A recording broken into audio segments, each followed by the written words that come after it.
লাইফের প্রতিটি স্তর এক একটি চ্যাপ্টার। 0 থেকে 12 বয়সে একটা চ্যাপ্টার, 13 থেকে 19 বয়সে আরেকটা চ্যাপ্টার, 20 থেকে 29 আরেকটা। প্রতিটি চ্যাপ্টার ফুল অফ রোজেস হবে, এমন কোনো প্রমিস সৃষ্টিকর্তা আমাদের দুনিয়াতে পাঠানোর আগে করেনি। এই প্রতিটি চ্যাপ্টার আমাদের জন্য নিউ চ্যালেঞ্জেস নিয়ে আসে। কিছু মানুষ মাঝখানেই থেমে যায়, হার মেনে নেয়। এটাকে বলে তামসিক গুণ। আপনি এই সিচুয়েশনে আটকে থাকলে অতীত তো বদলাবেই না, বরং ভবিষ্যতও খারাপ হয়ে যাবে। এটা থেকে বের হওয়ার ফার্স্ট স্টেপ হচ্ছে ক্ষমা করে দেওয়া। নিজেকে ক্ষমা করুন। আপনি আপনার নিজের সাথে কিংবা অন্যের সাথে যে অন্যায় করেছেন তার জন্য নিজেকে ক্ষমা করুন। তারপর তাদেরকে ক্ষমা করুন যাদের কাছ থেকে আপনি কষ্ট পেয়েছেন। দেখবেন নিজেকে অনেক হালকা লাগছে।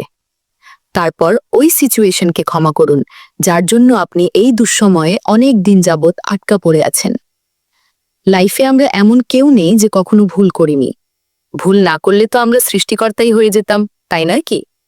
তাই সব ভুলে রিস্টার্ট করুন। লাইফকে একটা সেকেন্ড চান্স দিন।